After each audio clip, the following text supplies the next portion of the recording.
Hey there everyone, this is Michael Dugo, the Nootropic reviewer, and in this video I'm going to talk about my Tongkat Ali experience and share with you some new research because there's a lot of supplements out there that claim to boost testosterone levels in a natural fashion, but they just simply don't work. As shown in this paper here, they took 50 supplements which claim to boost testosterone levels, and they concluded that only 25% of them actually did conclusively boost testosterone levels. We have ashwagandha extract, we have maca, we have Tongkat Ali, and we can see the second column says increased T, of which Tongkat Ali does have an X and it doesn't have any conflicting data. If we look at levels of testosterone, I'm not talking about free testosterone, but normal levels, a normal level of testosterone would be between 300 to 1000 nanograms per deciliter. And what you'll find with Tongkat Ali, whether you have lower levels of testosterone, even higher levels or medium levels of testosterone, you should see some sort of benefit with the supplement. As shown in this paper over here, this is fairly recent. What they did was they actually took a number of studies and compiled it into one article. And they go on to say that most of the studies reported a significant improvement in total testosterone levels after Tongkat Ali treatment.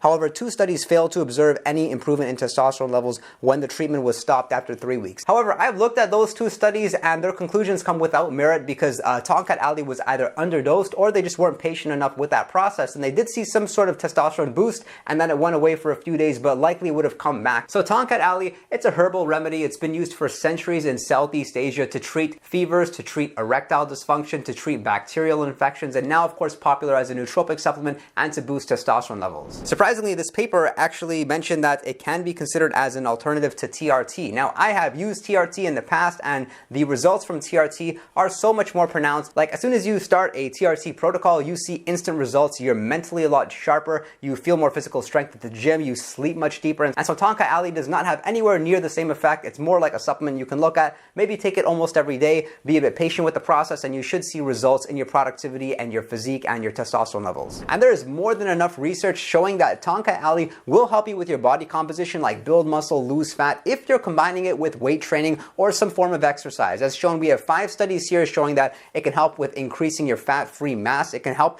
in all measures of strength, like your 1 rep max, even your hand grip. And this is not just effective with men, but also for females. And I have found that taking Tongkat Ali late at night doesn't keep me up, which is great that way. It's not relaxing. It's not stimulatory. I was a little bit skeptical about this product because prior to this, I did use Long Jack. Long Jack is marketed in a lot of bodybuilding products. It's often there in a blend. And it wasn't until I found the right type of Tongkat Ali for me to start seeing those benefits, which had the right percentage of uropeptides and urocolmanones. I initially came across Tongkat Ali because I was looking for a safe supplement that I could use to boost my testosterone levels without having negative side effects. And that's exactly what happened, but I'm somebody that's very sensitive to nootropics and supplements, and I saw benefits literally within the first week. One of the things that surprised me most was I was able to cut back my sleep a little bit, go from 7 hours a day to 6 hours a day, but I saw that specific benefit for the first 3 weeks, and then afterwards my body maybe became a bit accustomed to it. But even after over 2 years of use with Tongkat Ali, one benefit that has not subsided is the boost in libido. This is probably the most effective supplement, especially considering that it's pretty much side effect free. And something else that drew me to take Tongkat Ali was the fact that it could help with cognition, help you to better tolerate stress, so that you have a much more positive relationship to stress and actually want stress versus avoid it. But that definitely was not the case for me. I would give Tongkat Ali a thumbs down as a nootropic supplement to better improve cognition. If you're looking for something to really relieve stress, then Bacopa Mineria is a better supplement, and I've talked about it in this video right here.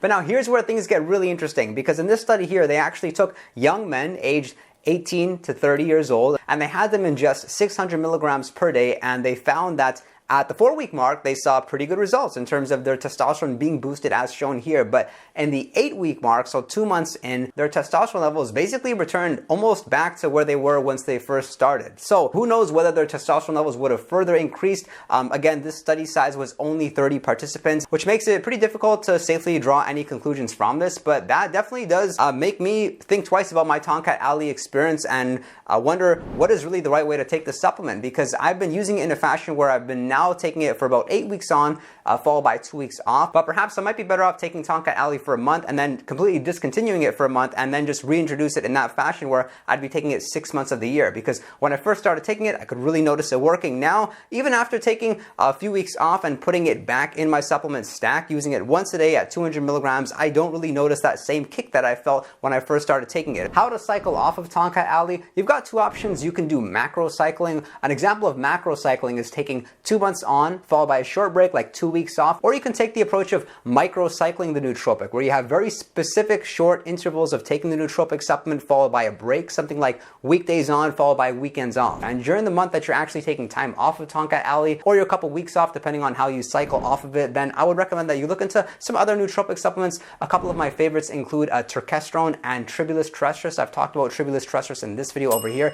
With respect to fat loss, this nootropic did nothing whatsoever. Even during a time when I restricted my calories to cut some weight, I was hoping that Tongkat Ali would help me to maintain my level of strength, but that didn't happen. However, this research over here does show that Tongkat Ali did in fact help keep testosterone levels somewhat elevated during the time when people were dieting. Because we know that usually during a period of calorie restriction, testosterone levels are lower, cortisol levels are up, leading to muscle loss. This is a great study because they took 25 males, they were all healthy, just experiencing moderate levels of stress, and they gave them a very low dose of Tongkat Ali, only 100 milligrams per day, which is lower. Most people take about 200 milligrams of the extract. And even at that small dose, after 8 weeks, the subjects saw better strength, had lower fat mass, and even had a higher one-arm circumference. And what we're looking at here is in that 8-week study, just how the participants responded to it on a day-by-day basis. So we can see here that this first chart here, A, shows total levels of testosterone, whereas the second chart here shows levels of free testosterone. And we can see here in A, looking at the total testosterone, it was up at the 14-day mark. But looking at B over here, we can see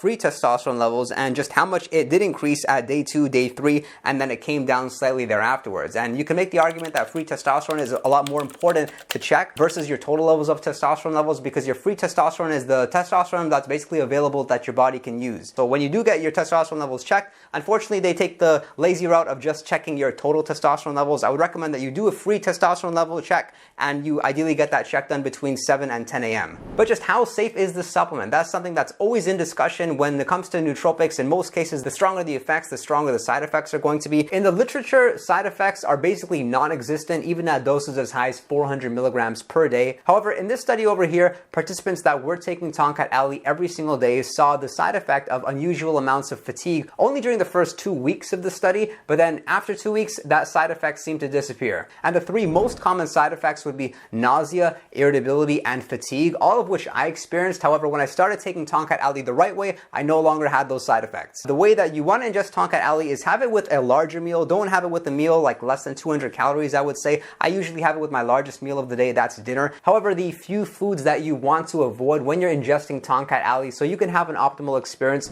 are astragalus, echinacea, and maitake. And something great is that there's no withdrawals with Tongkat Ali, even during times when I've taken it for several months and have taken time off of Tongkat Ali. And if you stop taking Tongkat Ali, it's not like your well-being or your testosterone levels end up worse than where they were before you started. And this study done in 2021 actually analyzed Tongkat Ali and did conclude Tongkat Ali has the potential to induce DNA damage, which of course is of concern. However, when they analyzed Tongkat Ali for this study, they actually took a dosage that was 50 times more than the recommended daily intake. Let me know about your experience with Tongkat Ali in the comment section below. Be sure to drop a like on this video, subscribe if you did get value from this video, and you're going to see a lot more of it on this channel where I talk about nootropics. And if you'd like to chat with me one-on-one, you can do so over on Patreon, or you can send me a direct message on Instagram. And be sure to visit our Discord server, which has a 24/7 chat room. We're having a lot of fun and answering questions in a time-sensitive fashion. I thank you for your interest in nootropics, and I look forward to seeing you all next time.